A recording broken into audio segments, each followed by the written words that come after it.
নমস্কার, দেখছেন দা হেলদি টক। আপনাদের সঙ্গে রয়েছি আমি রিমা। আবারও একটা নতুন পর্বে আপনাদের স্বাগত জানাচ্ছি। আজকের পর্বে একটা খুবই গুরুত্বপূর্ণ বিষয় নিয়ে আমরা আলোচনা করতে চলেছি। সেটা হচ্ছে আজকাল মহিলাদের মধ্যে ডিম্বাণুর সংখ্যা কম এবং ডিম্বাণুর গুণগত মান কমে যাওয়ার প্রবণতা বেড়ে যাচ্ছে। আজকের পর্বে আমরা এই বিষয়টা নিয়ে আলোচনা করব এবং আজকের এই আলোচনায় আমাদের সঙ্গে উপস্থিত রয়েছেন doctor Moumita Naha, gynaecologist and infertility specialist. নমস্কার। নমস্কার, স্বাগত আপনাকে দা হেলদি টকে।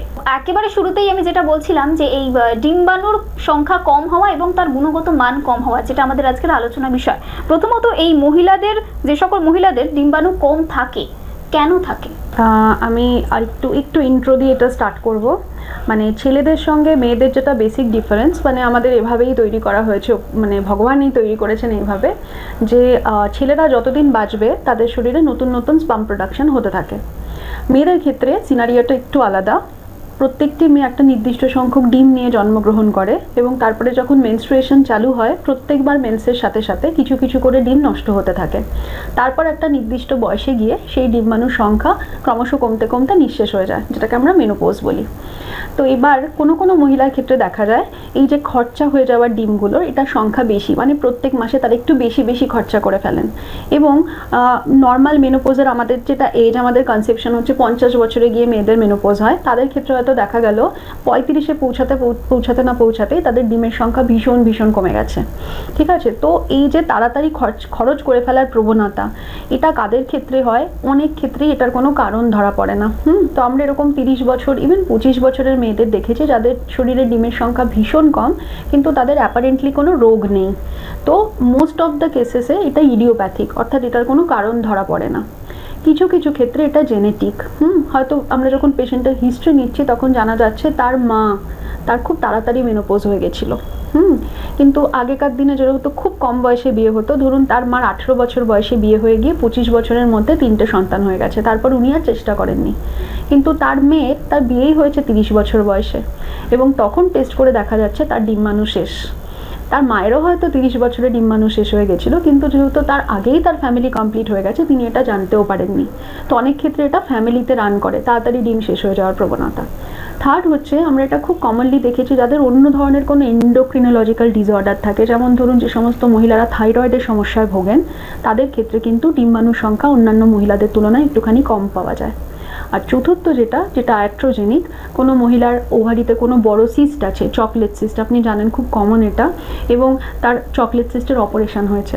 তো যত ভালো ডাক্তারকে দিয়েই অপারেশন করানো হোক না কেন, যখন সিস্টটাকে তুলে বাইরে বের করে নেওয়া হয় তখন সেখান থেকে সারফেস থেকে প্রচুর ব্লিডিং হয়। তো সেই ব্লিডিং স্টপ করার জন্য আমরা ইলেকট্রিক কারেন্ট দিয়ে জায়গাগুলোকে পুড়িয়ে দিই এবং তাতে কিন্তু ডিম্বাণু অনেক ক্ষয়ক্ষতি হয়। তো যাদের ওভারিতে সার্জারি করার হিস্ট্রি আছে এক বা একাধিক, তাদের ক্ষেত্রে কিন্তু ডিম্বাণু তাড়াতাড়ি কমে যায়। তো মোটামোটা এই কয়েকটা কারণ ডিম্বাণুর সংখ্যা কমে যাওয়ার। কোনো মহিলা কখন বুঝবেন বা কিভাবেই বা বুঝবেন যে আমার ডিম্বাণু কম রয়েছে?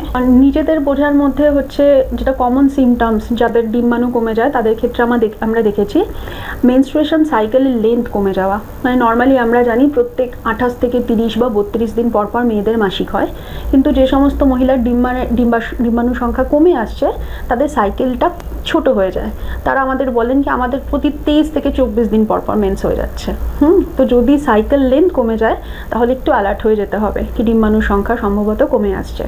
আর সেকেন্ড যেটা প্রবলেম হয় তারা ফেস করেন সেটা হচ্ছে হাইপোমেনোরিয়া, মানে মেন্সের অ্যামাউন্ট কমে যাওয়া। এরকম পেশেন্ট এসে বলেন কি আমার তো 5 বছর আগে অবধি 4-5 দিন মেন্স থাকতো, ভালো ফ্লো হতো, এখন মাত্র 2 দিনেই আমার মেন্স বন্ধ হয়ে যাচ্ছে আর মেন্সের অ্যামাউন্টটাও ভীষণ কমে গেছে। তো এদের ক্ষেত্রেও কিন্তু অ্যালার্ট হয়ে যেতে হবে, সম্ভবত ডিম্বাণুর সংখ্যা কমে আসছে। তো এটা তো ওনারা বুঝবেন। আর যখন এরকম সিমটমস নিয়ে পেশেন্টরা আসেন তখন আমরা কিছু ব্লাড টেস্ট করি, যেরকম ধরুন FSH, মাসিকের 2য় বা 3য় দিনে একটা FSH টেস্ট করা হয়।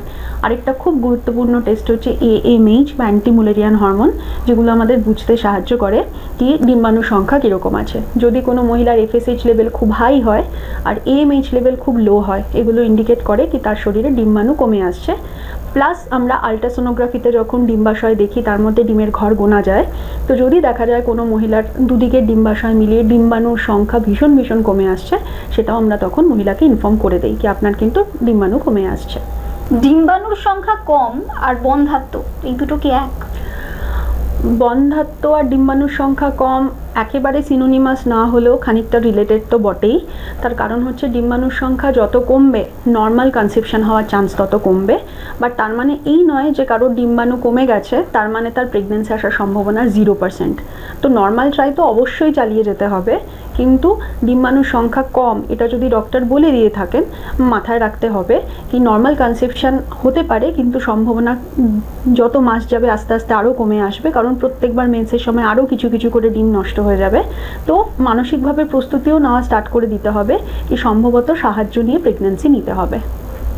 আর আরেকটা বিষয় যে এই ডিম্বাণুর সংখ্যা যেহেতু কম বললেন, যে কি খাবার খেলে বা কি ধরনের ডায়েট প্ল্যান, কি ধরনের ডায়েট চার্ট ফলো করলে তাদের ডিম্বাণুর সংখ্যা বাড়তে পারে, গুণগত মানও বাড়তে পারে?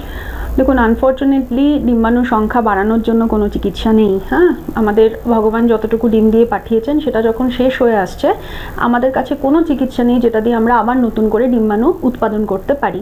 কিন্তু যেগুলো এক্সিস্টিং ডিম আছে সেগুলোর যদি কোয়ালিটি বাড়িয়ে দেওয়া যায়, অর্থাৎ কিনা কোয়ান্টিটি বাড়াতে পারবো না কিন্তু যদি কোয়ালিটি বাড়িয়ে দেওয়া যায় তাহলে নর্মাল কনসেপশনের চান্সও যেরকম বাড়তে পারে তেমনি যদি কোনো চিকিৎসা নিচ্ছেন তারা তাতেও সাফল্যের হার বাড়বে। তো এরকম অনেক কিছু ফুডস আইটেম আছে, যেমন ধরুন অ্যাভয়েড করতে হবে বা খাবে না এরকম হচ্ছে রিফাইন্ড কার্বোহাইড্রেট খুব একটা অ্যাভয়েড করতে হবে, তারপরে ট্রান্স ফ্যাট সেটা অ্যাভয়েড করতে হবে, তারপরে স্মোকিং, অ্যালকোহল যদি কোনো মহিলার এই অ্যাডিকশানগুলো থাকে সেগুলো একদম কমিয়ে দিতে হবে, এবং প্রচুর পরিমাণে গ্রিন লিভি ভেজিটেবলস, ফ্রুটস, হ্যাঁ আমরা যেগুলো বলি বাদাম, এইগুলো যদি ওনারা বেশি বেশি খান তাহলে কিন্তু এগের কোয়ালিটি ইমপ্রুভ হতে পারে। প্লাস অ্যাজ এ ডক্টর আমরাও পেশেন্টদের অনেক ধরনের মাল্টিভিটামিনস, অ্যান্টিঅক্সিডেন্ট প্রেসক্রাইব করতে পারি যাতে তাদের এগের কোয়ালিটি ইমপ্রুভ হয়ে যেতে পারে। তাহলে আরেকটা বড় প্রশ্ন যেটা থেকে যাচ্ছে একেবারে শেষেই করি, তাহলে এক্ষেত্রে গর্ভধারণ করতে গেলে কি করণীয়, কি করতে হবে? এগের সংখ্যা যদি কমে আসছে এবং এটা ডায়াগনোসিস হয়েছে, এটা মাথায় রাখতে হবে যে বয়স যাই হোক না কেন পেশেন্টের, সেটা 25 বছর বা 35 বছর যাই হোক না কেন, এটার জন্য মানসিকভাবে প্রস্তুত নিতে হবে কি ডিম্বাণুর সংখ্যা পুরোপুরি শেষ হয়ে যাওয়ার আগে সাহায্য নিয়ে হলেও প্রেগনেন্সি নিয়ে নিতে হবে। এবং পেশেন্টের আমি আগে যেটা বললাম ডিম্বাণুর সংখ্যা কমে আসছে মানেই যে তাদের আইভিএফ করাতে হবে এরকম কিন্তু একদমই নয়। ডিম্বাণুর সংখ্যা কমে আসলেও নর্মাল কনসেপশন প্রচুর পেশেন্টের হয়ে যাবে, এবং যা যা খাবার খেলে বা যা যা মাল্টিভিটামিন নিলে ডিমের কোয়ালিটি ইমপ্রুভ হয়ে যাবে সেগুলোর সাথে সাথে সেগুলো ট্রাই করার সাথে সাথে নর্মাল কনসেপশনের চেষ্টা চালিয়ে যেতে হবে। কিন্তু তার মানে এই নয় যে তারা 6 বছর ধরে চেষ্টা চালিয়ে যাবে। মোটামুটি আমরা পেশেন্টদের বলি 6 মান্থ টু 1 ইয়ার ম্যাক্সিমাম আপনারা ট্রাই করুন। যদি তারপরেও কনসেপশন হচ্ছে না অবশ্যই আপনারা ইনফার্টিলিটি ডক্টরের পরামর্শ নিন, এবং উনি যেই ট্রিটমেন্ট সাজেস্ট করবেন সেই ট্রিটমেন্টে প্রসিড করলে কিন্তু সন্তান চলে আসবে। থ্যাংক ইউ সো মাচ, অনেকটা সময় দিলেন এবং এই সমস্যাটা নিয়ে, যেটা গুরুত্বপূর্ণ একটা সমস্যা নিয়ে আমরা অনেক কিছুই জানতে পারলাম আজকে আপনার থেকে। অসংখ্য ধন্যবাদ জানাচ্ছি আমাদের দর্শক বন্ধুদেরকে যারা এতক্ষণ আমাদের এই অনুষ্ঠানটি দেখছিলেন। আশা করি আপনাদের মনেও যে সকল প্রশ্ন ছিল সেই সব প্রশ্নের উত্তর আপনারা পেয়ে গিয়েছেন, এবং যাদের এই ধরনের সমস্যা রয়েছে তারা তো অবশ্যই আপনারা চিকিৎসকের পরামর্শ নিন, এবং আপনারা যদি যোগাযোগ করতে চান আমাদের স্ক্রিনে দেওয়া নাম্বারেও আপনারা যোগাযোগ করতে পারেন, কনসাল্ট করে নিতে পারেন। আজকের মতন এখানেই শেষ করলাম। নমস্কার। নমস্কার।